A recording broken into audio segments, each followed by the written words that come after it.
I'm curious how many people really understand how great of a percentage of politics is actually just ethical discourse.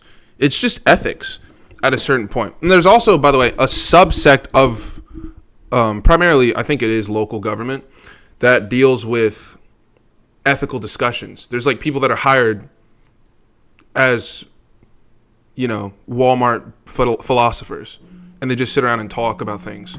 Because that's what, and I mean literally, everything comes down to is ethics and philosophy. It all comes back. It all comes back. Think of any issue, money, oil, transgender, Hamas. It doesn't fucking matter. It is all ethical. And I'll give you an example.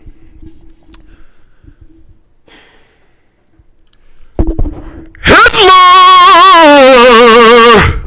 Let's say you are a German, what was he? You're a German musician in like 1911 or whenever the fuck.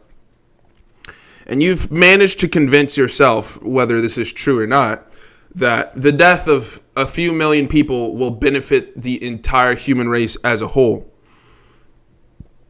We don't know for sure if this is his thought. Maybe at the beginning of the Holocaust it was, but near the end he just wanted the most destruction possible. And Jordan Peterson talks a little bit about why that is in a video titled, probably Jordan Peterson, What Hitler Really Wanted, whatever.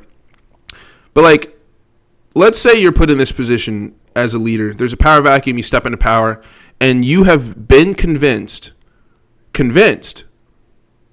Now keep in mind, you're already convinced, by the way. You can't be unconvinced because you are convinced.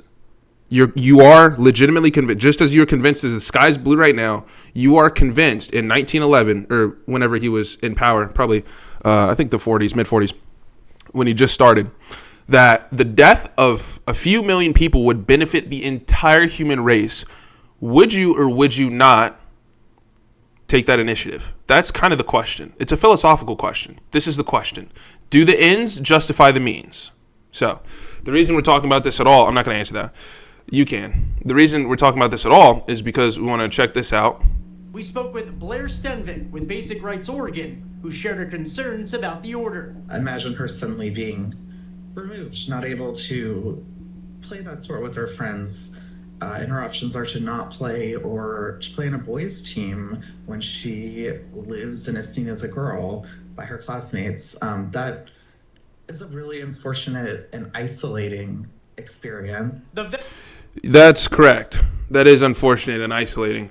However, guess what this question is? Who do you choose to benefit? The few or the many?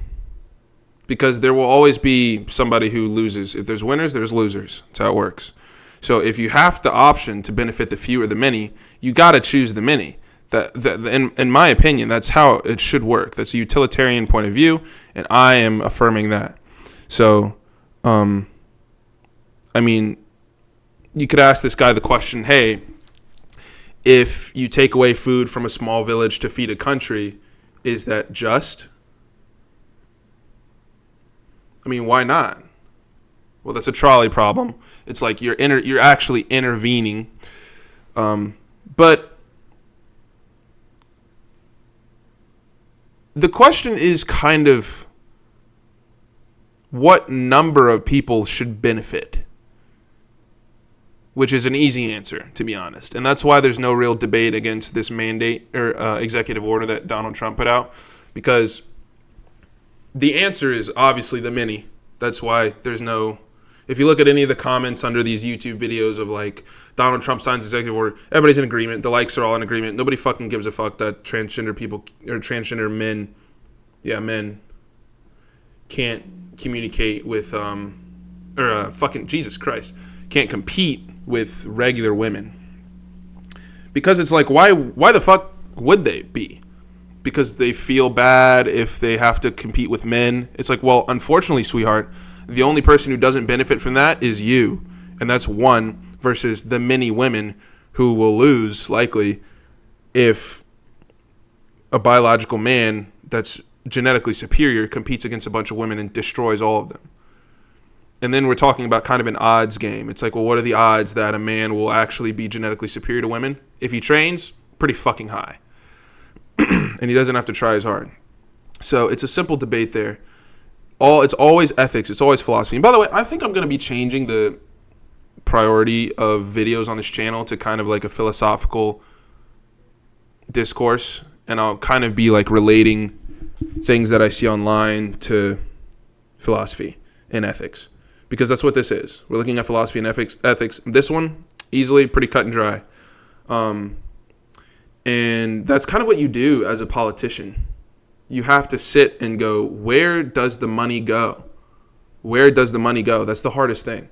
And then, Donald Trump or Joe Biden will cut funding for some shit and then benefit some other probably greater good. But oftentimes we can't see that greater good. That doesn't mean it's not there.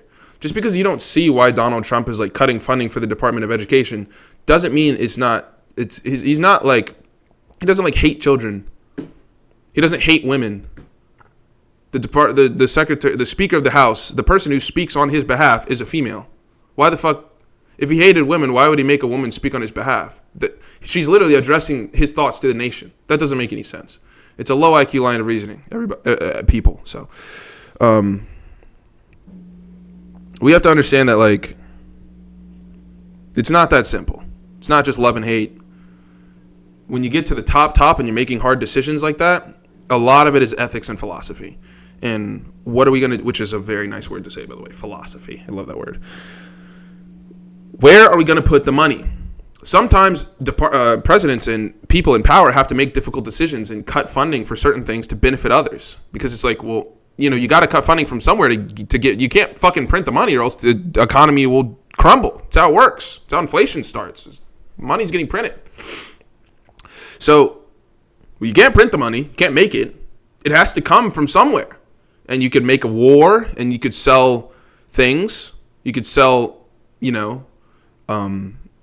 munitions and weaponry and tanks and vehicles to Ukraine, for example. But then you piss the liberals off. So you really can't win. It's hard to do. It's hard to fucking do. And it's just like, if you think that the president or whoever's in charge, regardless of what fucking, political party they ascribe to, if you think they're a dumbass, I have some bad news. You are looking in a mirror, my friend. You couldn't make that decision. You couldn't cut funding. You wouldn't have the balls to cut funding for the Department of Education if you tried. You don't have the balls to do it. What if, in a world where cutting the funding for the Department of Education take some of the homeless people off the street, would you do it? Why not? Homelessness crisis is awful. It's what's keeping us down a little bit. What about education? Okay, so what if you had to cut funding for something that looked bad, but in the end it benefited something else? Would you do it? Why not? Why would you not do that? You're not a politician. It's not that fucking simple.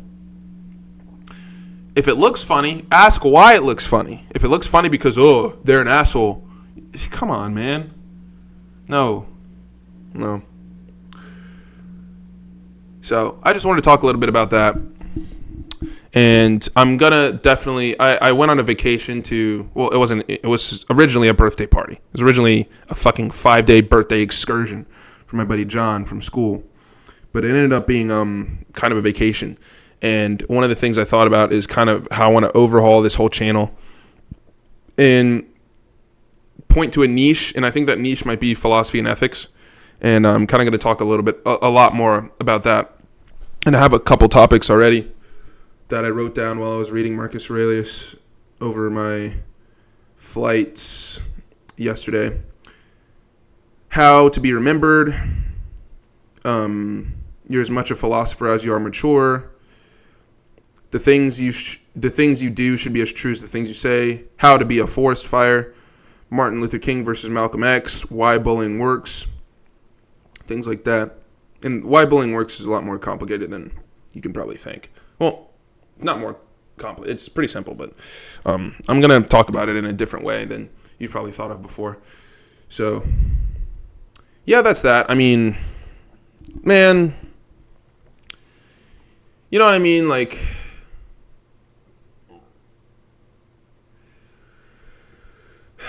it's hard to listen to somebody who's unattractive. It's just true. I'm not saying I agree with that. I'm saying that that's an observable truth. The more attractive you are, the more likely you are to be listened to. That's why news anchors are typically good-looking people sometimes. That's why they take the time to look good, at least. They don't go up there looking like shit most of the time. They look very good. They look fake almost. They look like Barbies. They look like Ken dolls. There's a reason for that. So, philosophy and ethics, man. It's a couple fundamental questions that you have to answer before you can kind of traverse life. It's like, would you pull the switch on the trolley problem? Google the trolley problem. Are you a utilitarian? And do the ends justify the means? I think these are some of the three main questions that people have to answer before they judge others for the decisions that they make, especially if that person is in a position of power. I don't think it's that simple. So that's all I'm going to yap about right now. Expect some more videos in the future, particularly centered around philosophy and ethics. And I'm going to try and cut down the willy-nilly speaking. I feel like it's a little immature. Also, if you made it this far in the video, that means you definitely fuck with me. So click the link in the description below, and I'll talk about anything you want.